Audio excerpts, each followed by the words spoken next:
amis, j'espère que vous allez bien. Alors, avant de commencer la vidéo, comme d'habitude, on va faire le petit disclaimer. Je vous rappelle que je ne suis pas conseiller en investissement. Je vous présente juste mes investissements sur différentes plateformes et l'évolution de ces investissements au fil du temps. Aujourd'hui, nous sommes le mardi 21 novembre 2023 et je vais vous présenter un petit peu l'actu crypto, même s'il n'y a pas énormément de choses pour ce début de semaine.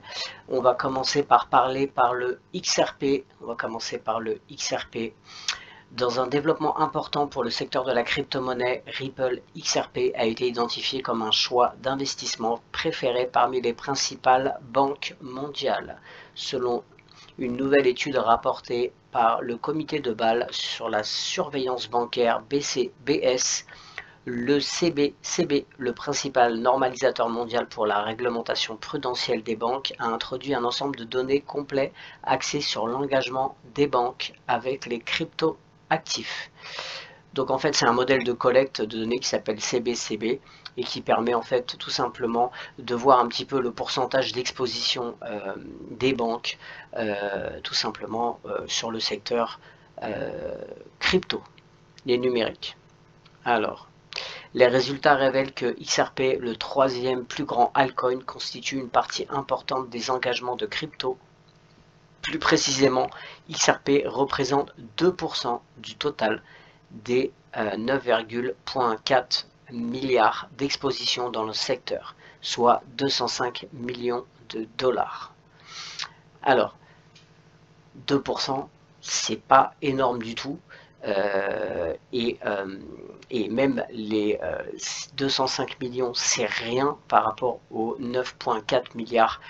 Mais il faut savoir que pour l'instant, comme je l'ai déjà expliqué, tant qu'il n'y a pas tout simplement que le procès n'est pas fini, il ne va pas y avoir un afflux massif tout simplement des banques sur le XRP. Il faut absolument qu'il y ait la fin de ce procès pour que là il y ait vraiment une augmentation énorme. Tout simplement, et là c'est pas avec ces 2% que vous allez voir tout simplement le prix du XRP exploser. Il faut vraiment attendre le feu vert, c'est-à-dire tout simplement que ça soit légal, que officiellement il n'y ait plus de procès avec la SEC. Voilà, et par contre après vous allez voir tout simplement que ça va bien exploser.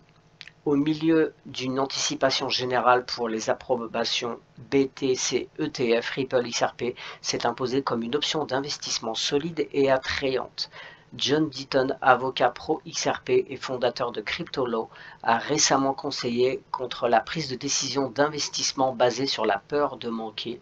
Il suggère d'investir dans des crypto-monnaies comme XRP avant que de tels sentiments du marché ne s'installent, citant des exemples de mouvements de prix XRP autour d'événements clés. Alors quels seront les événements clés? Eh bien tout simplement la fin du procès avec la SEC. Vous pouvez aussi avoir tout simplement l'arrivée, c'est-à-dire qu'il commence à intégrer sur le XRP Ledger les AMM. Vous avez aussi les dérivés, si les dérivés, le Forex commence à arriver, les tokenisations et bien sûr ce qu'on verra tout à l'heure, c'est une augmentation tout simplement de l'écosystème du XRP Ledger avec une utilisation de plus en plus forte, tout simplement. Voilà pour le XRP, et justement en parlant de tokenisation. Crypto. Ripple révolutionne la tokenisation d'actifs réels avec XRP Ledger. Ripple, la plateforme crypto derrière le XRP, est engagée sur le segment de la tokenisation de plusieurs actifs. Parmi ceux-ci, les tokens fongibles, les stablecoins ou encore les monnaies numériques de banque centrale CBDC. Aux dernières nouvelles, le XRP Ledger XRPL, la blockchain publique décentralisée que Ripple exploite pour l'émission du XRP, a progressé.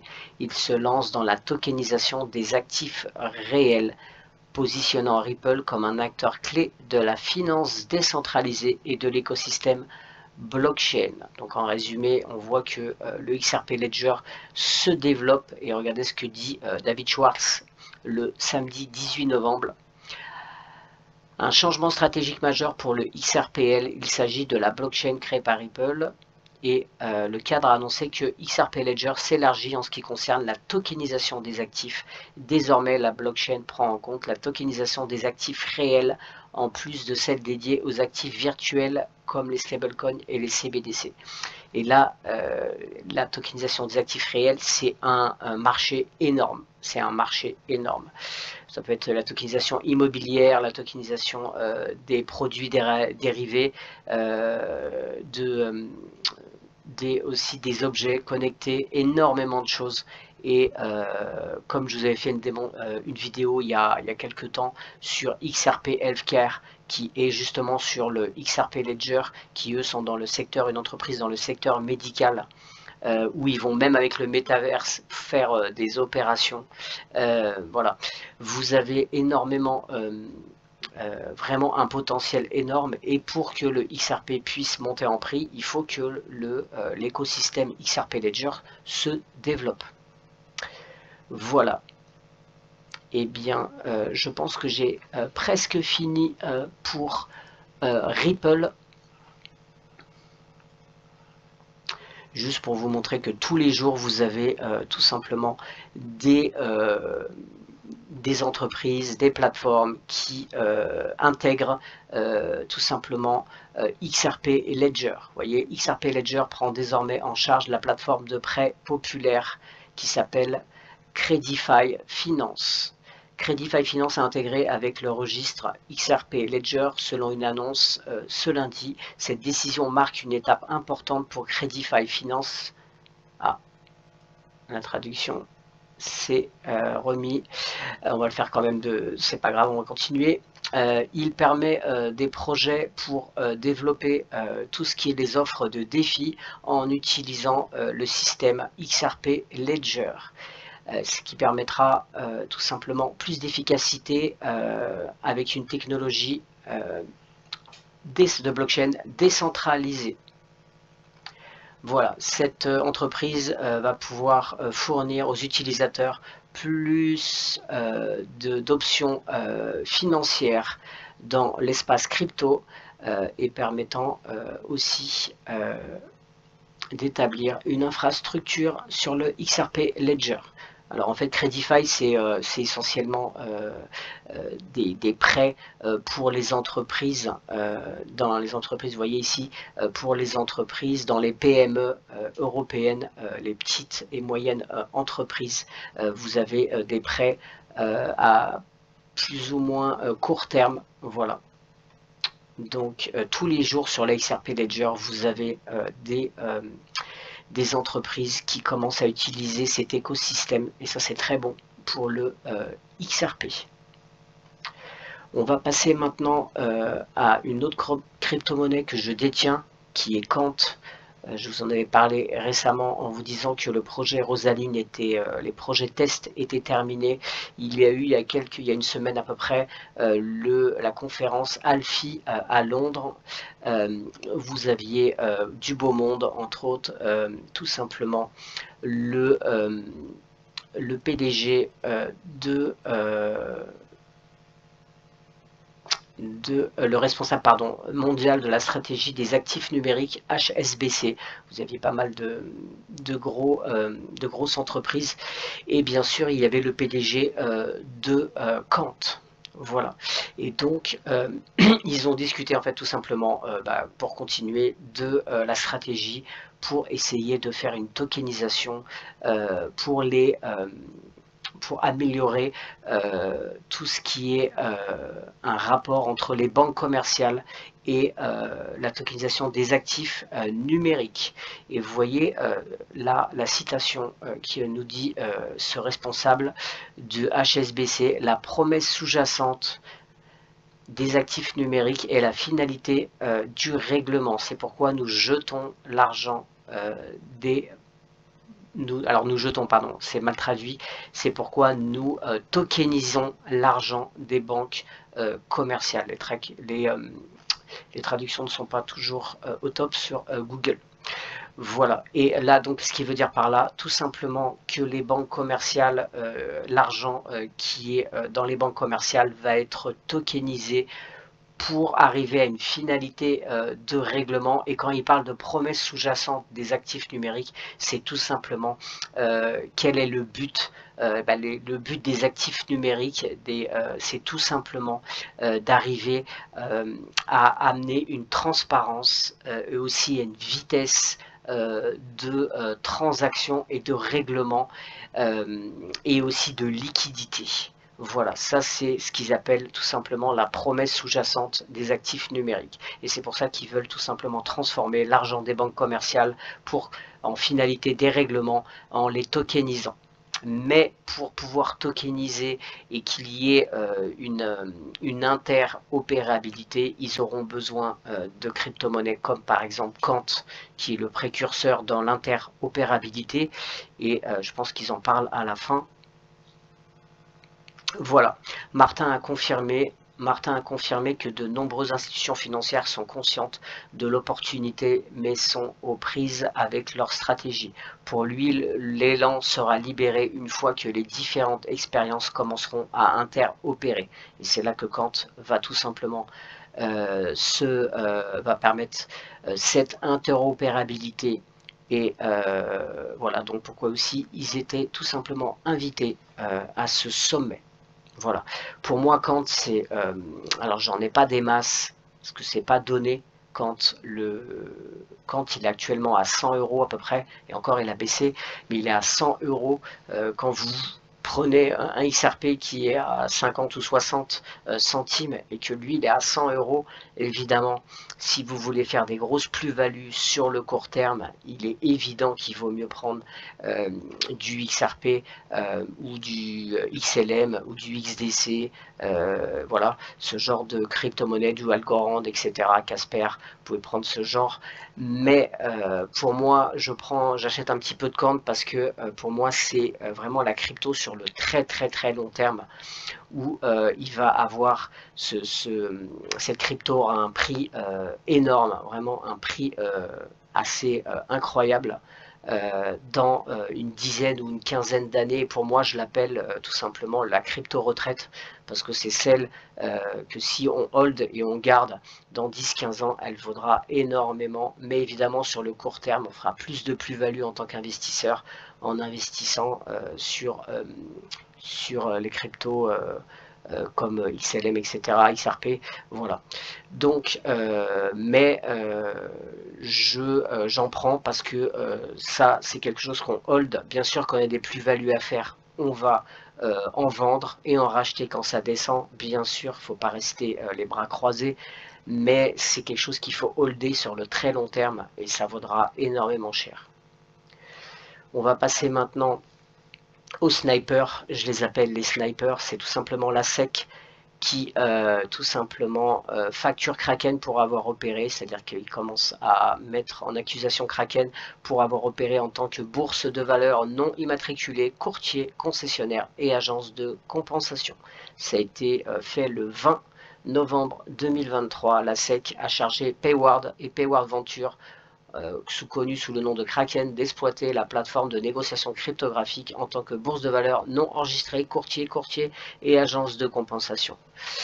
Voilà, donc ça c'est pas très bon comme nouvelle, c'est pas terrible. Ils attaquent vraiment. Alors ce qui est hallucinant, c'est qu'il n'y a même pas un cadre juridique. Même au Sénat, ils l'ont dit, au Congrès, au Parlement, ils en avaient parlé, qu'ils y profitaient, la SEC profite, que c'est un peu le méli-mélo. Il n'y a pas, si vous voulez, de législation sur la crypto-monnaie actuellement. Ça se met en place, mais comme il n'y en a pas actuellement, ils en profitent dès qu'il y a des failles pour aller attaquer tous les acteurs de la crypto-monnaie pour essayer tout simplement de les racketter et de gratter de l'oseille en leur mettant des amendes aux fesses, tout simplement. Et comme vous voyez par exemple le test OI pour le XRP, le test OI sur les valeurs mobilières, il date de 1930. Comment voulez-vous qu'on peut appliquer ça de la crypto-monnaie, alors que la crypto-monnaie, c'est quelque chose de très récent, et à l'époque, ça n'existait pas.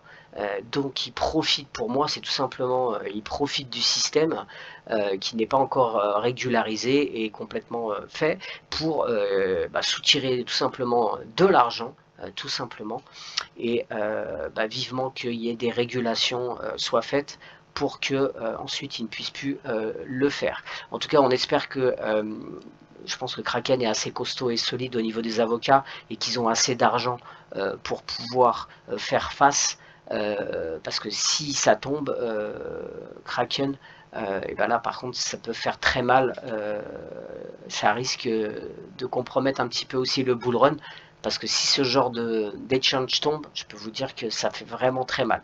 On espère qu'ils ont les reins aussi solides que Ripple, tout simplement. En parlant encore tout simplement de ça, on va pas envoyer Bittrex qui ferme le 4 décembre pour la même raison. Ils ont été attaqués par la SEC et donc ils ferment tout simplement. Voilà, le 4 décembre, il faut retirer son argent avant le 4 décembre. Et puis Bittrex, c'était pas une petite plateforme. Donc les snappers qui commencent à tirer dans le tas, moi je vous conseille de ne pas trop garder d'argent sur les plateformes et plutôt sur un portefeuille extérieur, un cold wallet. Voilà un petit peu pour ces, ce ne sont pas des super nouvelles. On va passer à une très bonne nouvelle par contre. Voilà, qui est sur Aesthetics avec un partenariat qui est assez sympa. Je vais essayer de traduire le post. Bonjour la famille Aesthetics, le train ne s'arrête pas et avance à toute vitesse. Outre tous les préparatifs annoncés, le développement commercial avance également en arrière-plan. Résultat de nouveaux partenariats avec un acteur majeur du marché financier, Swiss Money App. Swiss Money est une marque de Swiss Wealth Management AG. Alors, elle est affiliée, elle a bien sûr tout simplement une régulation sur la FINMA et Swiss Money jouit de la confiance de grandes sociétés telles que Mastercard, Fireblocks, Foxpay et Kraken. Kraken, peut-être pas pour longtemps. Nous sommes extrêmement enthousiastes par ce partenariat car il nous ouvrira de nombreuses possibilités. Que signifie ce partenariat pour Aesthetics ? Swiss Money sera notre nouveau partenaire bancaire mondial. Il trie nos infrastructures bancaires professionnelles, nos comptes bancaires, les paiements SEPA et nos cartes de paiement professionnelles. Je vous rappelle que si vous êtes investi sur Aesthetics, si vous avez les jetons ESX, vous aurez la possibilité de les utiliser comme une carte, comme une monnaie pour aller tout simplement faire des achats. Et donc ils ont besoin tout simplement d'une carte et d'une régulation. Voilà pourquoi ils utilisent Swiss Money App. Voilà, d'ailleurs on va regarder. Ça c'est Swiss Money App. Et on peut voir un petit peu les partenariats qui sont réels avec Mastercard, Fireblocks, etc. Vous pouvez toujours aller regarder un petit peu cette entreprise. Eh bien, j'en ai presque fini. On va retourner juste sur Aesthetics. Il y avait une autre nouvelle aussi sur un jeu concours. Et bien, un jeu concours avec une Lambo d'occasion à gagner. Un jeu concours où vous avez beaucoup de tâches à faire. Qui vont leur amener bien sûr de la publicité, mais ça c'est très bien. Et par contre, moi personnellement je le ferai pas parce que c'est par système 2 points et puis il faut faire beaucoup de choses. J'ai vraiment pas le temps, je travaille, j'ai d'autres choses à faire. Mais après, si ça vous tente, vous pouvez aller regarder sur Twitter ou sur le site. Il y a donc un jeu concours où ils ont mis une Lambo à tout simplement en jeu concours à gagner. Maintenant, j'espère que vous avez l'essence et les frais, l'argent pour l'assurance aussi, pas de souci, pour pouvoir gérer la Lambo. Il faudra peut-être mieux la revendre. Après, on ne sait pas combien elle a de kilomètres. Hein. Si elle a 800 000 km, ça le fera peut-être pas, mais je ne pense pas. Voilà, en tout cas, c'est très bien. C'est toujours du marketing, c'est très bien. Pour l'instant, il gère très bien. Voilà, et bien écoutez, j'ai fini pour l'actualité. J'espère que ça vous a plu. N'hésitez pas à liker, à vous abonner et laisser un petit commentaire si ça vous a plu. À très bientôt. Ciao.